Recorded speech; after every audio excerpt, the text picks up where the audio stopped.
નિર્દોષ મનોરંજનનું કામ કરતી એવી વાર્તાઓ આપણે અત્યારે ભૂલતા જઈએ છીએ, પણ એમ છતાં એક વર્ગ આખો એવો છે કે જેને આવી જૂની વાર્તાઓ સાંભળવી ગમે છે. આજે આપણે આવી જ એક સરસ મજાની વાર્તા સાંભળવાના છીએ અને વાર્તા છે કનક ચાવડાની. આ અગાઉ પણ આપણે 2 ભાગ અપલોડ કરેલા છે, જેની લિંક હું તમને ડિસ્ક્રિપ્શન બોક્સમાં આપું છું. વાર્તાનો આ ભાગ સાંભળો એ પહેલાં એ બંને ભાગ જરૂરથી સાંભળી લેજો, જેથી વાર્તા સાંભળવાની તમને વધારે મજા આવશે. છેલ્લે આપણે જોયેલું કે દાદભા કોણ હતા, એ શા માટે નીકળ્યા હતા, કોણ એની સાથે હતું અને શું થયું હતું. એ સિવાય પણ એક રાક્ષસ કે જેની કુરી સાથે દરરોજ હસતા રમતા અને મોજ મજા કરતા. એ કુરી એ રાક્ષસનું મરવાનું રાજ બતાવ્યું. શું હતું એ રાજ અને હવે કેવી રીતે આ દાદભા છે રાક્ષસને મારશે એ આપણે જોઈશું. રાક્ષસના મૃત્યુનું કારણ જાણી અને આ દાદભા તો કટ કરતા ઝરૂખેથી નીચે ઉતરી ગયા ને ત્રંબક નગરીના ચોકમાં ગયા. તે ખોડામાં કાંઈક વરસના જૂના લાકડાના ખોડસા પડેલા. એ ખોડસા લાવી અને ચોકમાં ઢગલો કર્યો. પડખે જ એક લુવારની કોઢ હતી. કોઢમાં 2-4 મણના લોઢાના કડાવાળા તાવડા પડેલા. એમાંથી એક હારો જોઈ અને એક તાવડો ઉપાડ્યો. બાજુમાં આવેલી વાણિયાની દુકાનમાંથી 2 ડબ્બા તેલના ને 1 ડબ્બો ઘાસલેટનો લીધો. ઘાસલેટ એટલે કેરોસીન. હવે આ ઉજ્જડ નગરીમાં અને કોઈ પૂછવા વાળું તો હતું નહીં, જે લે ઈ હાલે. દાદભાઈએ તો ચોકની વચ્ચે એક ચૂલો ગાળ્યો. એમાં લાકડાના ખોડસા નાખ્યા, ઉપર તાવડો મૂકી અને તેલના ડબ્બા ખાલી કર્યા અને પછી ઘાસલેટ છાંટી અને ચૂલો સળગાવ્યો. ભડ કરતો અગ્નિ સળી ગયો અને તાવડાનું તેલ ઉકળવા માંડ્યું. 12 વાગ્યાનો વખત થતા સૂરજનારાયણનો રથ માથે આવ્યો. દાદભાઈએ તીરના ભાથામાંથી એક તીર લીધું અને ભાથો આઘો મૂક્યો. હાથમાં કામઠું લીધું અને ધરતી માતાને તાજમ ભરી તેલ ઉકળતા તાવડાના 2 કડા ઉપર પગ દઈ અને સડપ તીર ફેંક્યું. સમવરણક કરતું તીર સૂર્યનારાયણના રથના ડાબા પૈડાના નાવડામાં થઈ અને ભમરાને તોડી અને આર-પાર નીકળી ગયું. ને પળવારમાં તો આ પૈડાનો ભમરો ઉકળતા તેલના તાવડામાં આવીને પડ્યો. ત્યાં તો ત્રંબક નગરીની 60-70 ગાયો માથે ચારો ચરવા ગયેલો ઢૂંઢિયો રાક્ષસ ધરતી ઉપર ઢળી પડ્યો અને તરફડિયા મારવા મંડાણો. થોડીક વાર થઈ ત્યાં તો એનું પ્રાણ પંખેરું ઉડી ગયું. દાંતણ ફાટ્યા ને પાપ નાઠા. પછી તો દાદભા હરખભેર મેળી ઉપર ગયો અને રાક્ષસની કુરીને વાત કરી. કુરી કે, બહુ સારું કર્યું, હું જુવાન જોત થઈ જાય પણ મારો બાપ મને પરણાવતો જ નહોતો. હવે દાદભા દરબાર ને ઢૂંઢિયા રાક્ષસની કુરી આનંદ મંગળ કરે, ખાય પીવે ને મજા કરે. એમ કરતા 6 મહિના થઈ ગયા. હવે ત્રંબક નગરીથી 2 ખેતરવા દૂર એક નર્મદા જેવી મોટી નદી સડસડાટ કરતી વહે. ગંગાજી જેવા તો એના નિર્મળ નીર.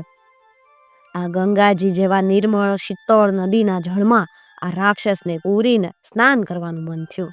એણે દાદભાને વાત કરી, દરબાર, આજ તો મને નદીએ નાવા જવાની ઈચ્છા થાય. તમારે મારી હારે આવવું હોય તો હાલો, નહીતર હું તરત જઈને પાછી આવું. ત્યારે દાદભાઈએ કીધું, આજ તો મારી ડાબી આંખ ફરકેત, વળી રવિવારનો દિવસ એટલે તું આજ ન જાતો હારું, આજનો દિવસ જવા દે, કાલ જાજે. કુરી કે, કાલ નહીં, મારે તો આજ જ જાવું. તમે કહેશો ને તોય જઈશ, નહીં કહો ને તોય જઈશ. હવે આ તો દરબારની ઉપટવટ થઈ અને ઢૂંઢિયા રાક્ષસની કુરી હોનાના તાર ગૂંથેલી 1.25 લાખ રૂપિયાની ઓઢણી ઓઢી અને નદીએ નાવા ગઈ. નદી કાંઠે જઈ એક કોઈ કપડાં મૂક્યા અને એક શેલા ઉપર બેઠી સ્નાન કરે. ત્યાં તો એક મોટી માછલી તેજ કરતી કૂદી અને ઓઢણી ઉપર પડી. કુરી ઓઢણી લેવા ઊભી થઈ ત્યાં તો આ માછલી ઓઢણી લઈ અને નદીમાં કૂદી પડી. રાક્ષસની કુરી તો વાઢી હોય તો લોહી નો નીકળે એવી થઈ ગઈ. એને પસ્તાવાનો પાર ન રહ્યો. એણે આવીને દાદભાને કીધું, દરબાર, તમારું કીધું માન્યું નહીં ને ગઈ તો 1.25 લાખ રૂપિયાની ઓઢણી ખોઈ. ત્યારે દાદભાઈએ કીધું, ભગવાન જે કરે ને એ હારા માટે જ કરે. હવે આ કંકાવટીના આરે માછીમારો માછલા પકડવા 3.5 દીથી જાળ નાખીને બેઠા. હવે પેલી 1.25 લાખની ઓઢણી લઈ અને નદીમાં પડેલી માછલી હામા પૂરે આવી અને આ ઝાડમાં ફહાણી. બરોબર ચોથે દિવસે આ માછીમારોએ ઝાડ ખેંચી. ઝાડમાં ઓઢણીવાળી માછલી તેજ કરવા લાગી. ત્યારે ચારેય માછીમાર કે, અલે ભાઈ, કોઈ દી નહીં ને આજે માછલું એટલું બધું તેજ કેમ કરે, પણ જાળવ જોવો. પછી તો ચારેય માછીમારો ઝાડને ખેંચી નદીને કાંઠે લાવ્યા અને માછલીને ઊભી ચીરી. તો એના પેટમાંથી હાચા જરિયાની 1.25 લાખ રૂપિયાની કિંમતી ઓઢણી નીકળી. માછીમારેને તો આનંદનો પાર ન રહ્યો. એ વખતે એક માછીમાર કે, ભાઈઓ, આવા મોંઘા મૂલ્યની ઓઢણી આપણને ન પોહાય. રાજા જો જોઈ જાય ને તો ચારેયને બોલાવીને ફાંસીને માચડે ટાંગી દે. તો શું કરીએ? સૌ ચિંતાતુર થઈને બોલ્યા. ત્યારે ઘરડો માછીમાર હતો એ બોલ્યો, આપણી કંકાવટીનો રાજા કનક ચાવડો, એની પાસે જઈ આ ભેટ મૂકવી. કદાચ ઈને જો માઝ પડી જાય તો આપણને 2-4 ગામડા આપી દે તો વળી આપણે માછલા પકડવાનું કાયમનું મટે. આ ચારેય માછીમારો આવો વિચાર કરીને ઘરે ગયા. ઘરે જઈ અને પોતાની પત્નીઓને આ વાત ન કરી. બીજો દિવસ થયો. સવારના 8 વાગે કનક ચાવડાની કચેરી ભરાણી. હકડે ઠઠ ભરાયેલી કચેરીમાં વજીરો, કામદારો, દરબારીઓ ભેગા થયા. કાવા કહુંબા થઈ રહ્યા. લાડકા દીકરાની જેમ હોકા એક હાથમાંથી બીજા હાથમાં ફરી રહ્યા. ત્યાં ચારેય માછીમાર એક મોટા થાળમાં ઓઢણી મૂકી અને રાજાને રામ રામ કરીને ઉભા રહ્યા. રામ રામ દરબાર, રામ રામ. રામ, આવો આવો. કોઈ દી નહીં ને આજ હું કામ આવ્યા? બાપુ, આ હોનાની ઓઢણી કુરીબાને શોભે એવીસ એક માછલી લાવી હતી. જરિયાન ઓઢણી જોતા વેત જ કનક ચાવડો હડપ કરીને બેઠો થઈ ગયો. હાથમાં ઓઢણી લઈ અને અવળી સવળી ફેરવીને બોલ્યો, એલા માછીમારો, આ ઓઢણી તો લાવ્યા, પણ મારે ઓઢણીની જરૂર નહીં. મારે તો આની ઓઢનારી જોઈ. જે આવી જરિયાન ઓઢણી ઓઢવાની શોખીન હોય એ કેવી રૂપની પૂતળી હશે. એટલે માછીમારો, જો આની ઓઢનારી 8 દીવા નહીં લાવી હાજર કરો ને તો ઉગમણી ભાગોળે લઈ જઈ અને તમને ચારેયને ગરદન મારીશ. માછીમારો તો બિચારા કરવાઈ ગયા લાપસી ને થઈ ગઈ થૂલી. આ તો રાજા વાજાને વાંદરા. રાજા રીઝે તો ગામ ગ્રાસ આપીને ન્યાલ કરી દે અને ખીજે તો ગામ ગ્રાસ મુકાવીને રસ્તે રજા તો ભિખારી કરી દે. માછીમારો તો બાપડા ખૂબ મૂંઝાઈ ગયા. શું કરવું કાંઈ હુજે નહીં. તે ઘરડો માછીમાર બોલ્યો, બાપુ, ઓઢણીની ઓઢનારી અમે ક્યાંથી લાવી? અમે રિયા માછીમાર, અમને તો માછલા ચાલતા આવડે. આ તો અમે ઝાડ નાખેલી, એમાં એક માછલી કંઈક કાર્મિક નીકળી આવી અને એ માછલીના પેટમાંથી આ ઓઢણી નીકળી. આ ઓઢણી રાજ દરબારમાં શોભે, અમારા ઘરે ન પોહાય એમ માનીને આપને ભેટ આલવા આવ્યા. ત્યારે આપે તો અમને સૂળીએ ચડાવવાનું કર્યું. અમને તો એમ હતું કે અમારો રાજા આમ ગરીબ માછીમારોની આવી કિંમત ભેટ ભાળી અને 2-4 ગામ ઇનામમાં દેહે. એના બદલે તમે તો અમને મોતનું ઇનામ આપ્યું. પણ જેવા અમારા નસીબ રાજા, જેવા અમારા નસીબ. હવે આ ઘરડા માછીમારની વાત સાંભળી અને કનક ચાવડો બે ઘડી વિચારમાં પડી ગયો. એને થયું કે મારા માછીમારોની વાત હાશીશ. ઈ બશારા બાપડા આ ઓઢણી લાવ્યા, પણ એની ઓઢનારી ઈ ક્યાં લેવા જાય? અને પછી તો કનક ચાવડાએ 4 પૈસાનો સિપાઈ સપરાને પગાર ખાઈ અને 8 પૈસાનો રોફ કરનારા રાજના પટાવાળાને બોલાવીને કીધું, જાઓ, રાજ આખામાં બીડું ફેરવો.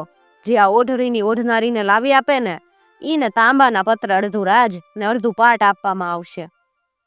આ પટાવાળાને સિપાહીએ સોનાના થાળમાં જરિયાન ઓઢણી અને પાનનું બીડું મૂકીને ફરજ. આગળ ઢોલ ટીપાતો જાય અને પાછળ પટ્ટાવાળા હાથમાં બીડું ફેરવતા જાય. પણ એ બીડું ઝાલે કોણ? આ તો ફરતા ફરતા ગાંગલી ઘાસણની શેરીમાં આવ્યા. ગાંગલી ઘાસણ તો હડપ કરીને બેઠી થઈ ગઈ અને થાળમાંથી ચપ કરતું બીડું ઉપાડી અને ચાવતી ચાવતી કનક ચાવડાની પાસે જઈને ઊભી રહી. આ ગાંગલી ઘાસણ કેવી? તો કે ઉડતા પંખી પાડે એવી. ઈ કે, મોટા રાજા, રાજમાં શાનું બીડું ફેરવોસ? કનક ચાવડો કે, ગાંગલી, આ થાળમાં પડી ઈ જરિયાન ઓઢણી જોઈ? ગાંગલી કે, જોઈ મોટા રાજા, જોઈ, બરોબર જોઈ. પણ હવે એનું કરવાનું શું? કરવાનું કાંઈ નથી, પણ મારે આ ઓઢણીની ઓઢનારી રૂપ સુંદરી જોઈએ.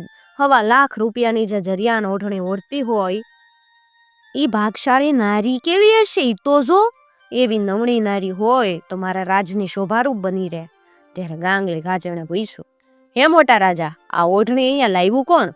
કનક ચાવડે ખોખારો ખાઈને કીધું, આ ઓઢણી તો આપણી નગરના માછીમાર લોકો તરફથી ભેટ આવી. ગાંગલી કે, બોલાવી માછીમારોને. કનક ચાવડો કેલે સિપાહીઓ એક કહેતા 51 હાજર થઈને ઉભા રહ્યા. ત્યારે કનક ચાવડે હુકમ કર્યો, જાઓ, ઓલા ઓઢણી વાળા માછીમારોને રાજમાં અબ્બીને અબ્બી હાજર કરો. સિપાહીઓ તો જઈને ચારેય માછીમારોને લઈ અને કચેરીમાં હાજર થયા. ત્યારે ગાંગલી ઘાચણે પૂછ્યું, એટલે માછીમારો, આ ઓઢણી તમારી પાસે ક્યાંથી આવી?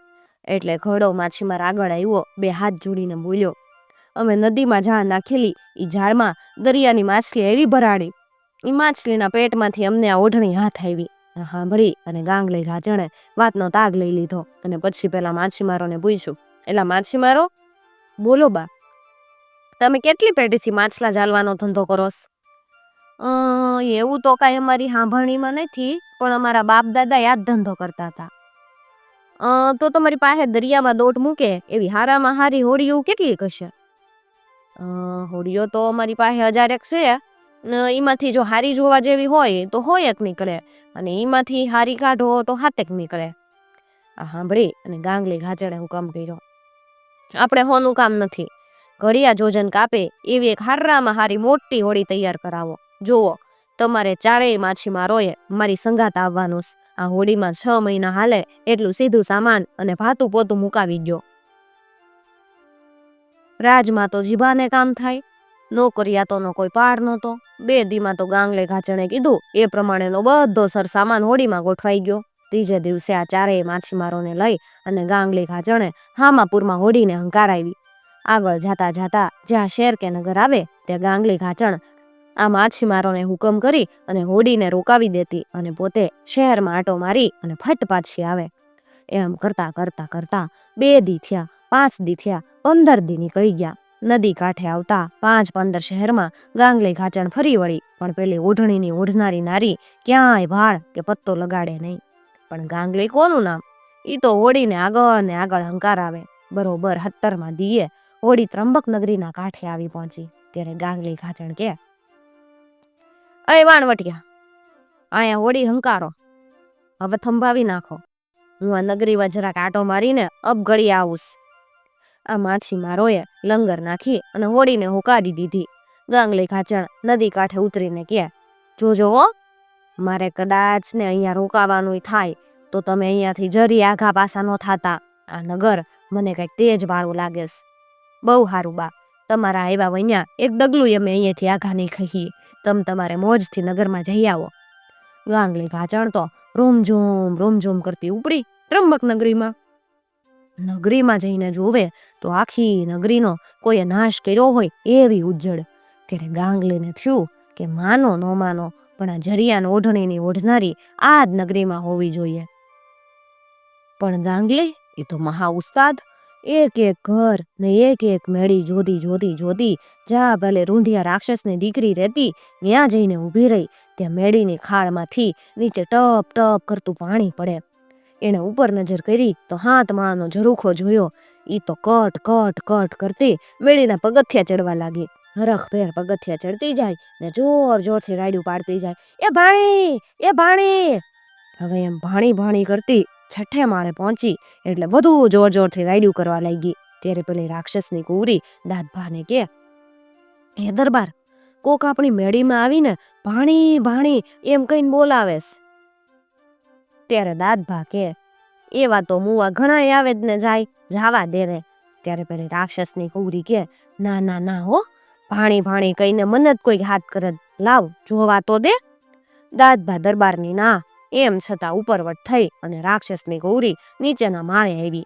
એને જોઈ અને ગાંગલી ઘાચણ તો ભાણી એમ કરતી દોડીને કુંવરીને બાથમાં લઈને ભેટી પડી. ગાંગલીની આંખમાંથી તો ખોબો એક આહુડા ખરી પીડ્યા. પછી તો એ ગળગળા હાથે કે, ભાણી, તું તો મને ક્યાંથી ઓળખે? જ્યાં લગી મારા બેન બનેવી જીવતા હતા ને ત્યાં હુંથી તો હું આવતી જતી હતી. એ વખતે તો તું હાવ નાનું બાળ હતી, એટલે તું તો મને શીની ઓળખે? હું તારી માસી થાવ, તું મોટી થઈ, હું હવે ઘોડી થાવા આવી, હવે તો તું મારી સંભાળ જ લે ને. એમ કહેતી ગાંગલી ઘાચણ તો આંખમાંથી ટપ ટપ આહુડા પડવા માંડી.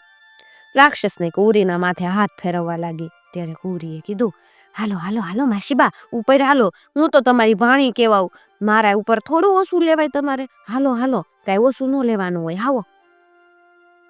એમ કહેતી કુંવરી તો ગાંગલી ઘાચણને 7મે માળે લઈ ગઈ. પછી તો 32 જાતના પકવાન ને 33 ભાતના શાક વઘાર્યા.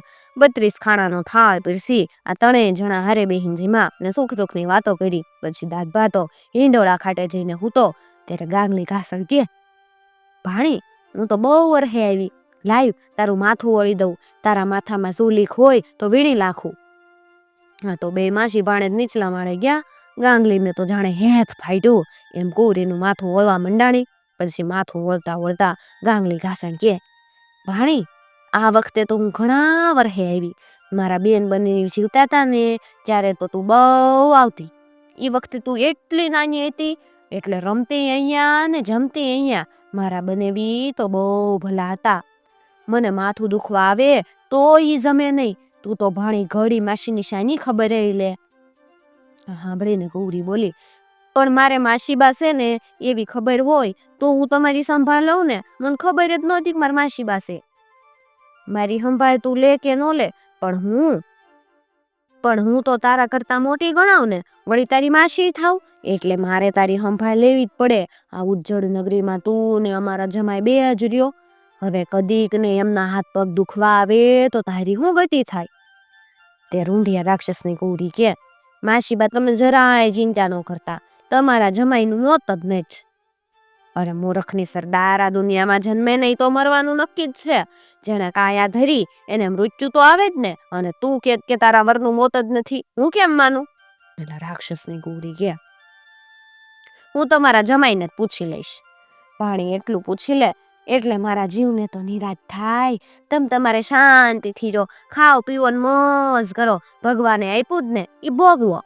હવે એક દિવસનો સમય દાદભા દરબાર અને રાક્ષસની ગૌરી હિંડોળા ખાટે બેઠા બેઠા હિજકતા હતા. એ વખતે દરબારને મોજમાં જોઈ અને ગૌરીએ પૂછ્યું, હે દરબાર, આજ તો આપણે અહીંયા ખાઈ પીને મજા કરીએ, પણ કુદરતની લીલા તો અકળ.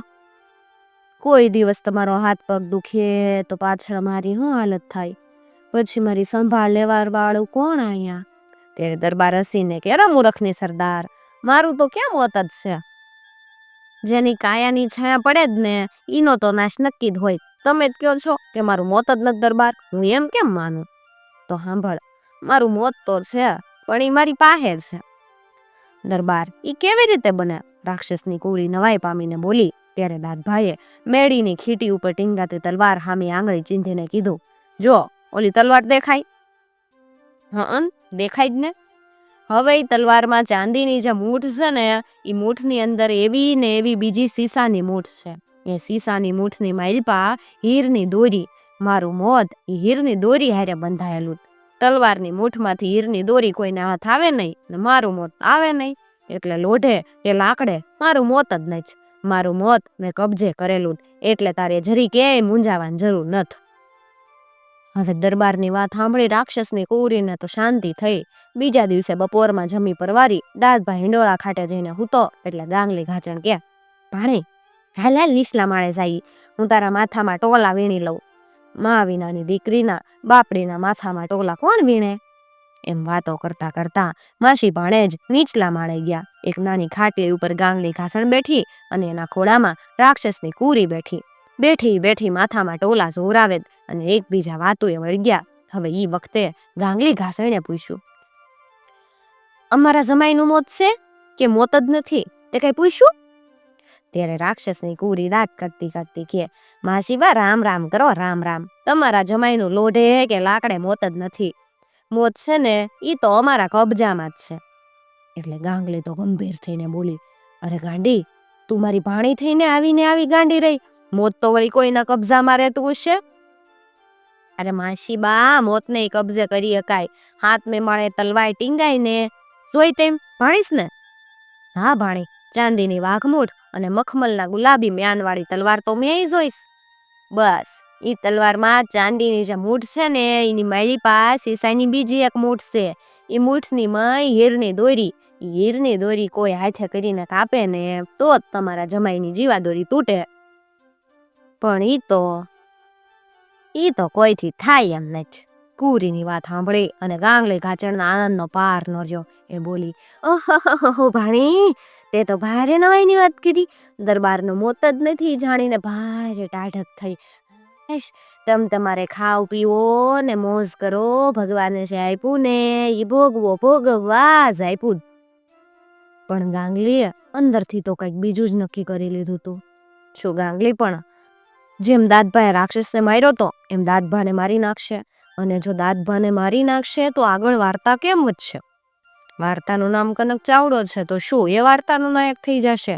કે પછી આ રાજકુમાર કે જેને શરૂઆતની વાત જોઈતી એના 4 મિત્રો એ આગળ એને કંઈક મળશે? એ બધા સવાલના જવાબ માટે તમારે આગળના વિડીયોની રાહ જોવી પડશે. મિત્રો, જો તમને આવી વાતો સાંભળવી ગમતી હોય તો ચેનલને જરૂરથી સબસ્ક્રાઇબ કરી અને સાથે આપેલું બેલ આઇકોન પ્રેસ કરી લેજો, જેથી આવનાર નવા વિડીયોઝની નોટિફિકેશન સૌથી પહેલાં તમને મળી શકે.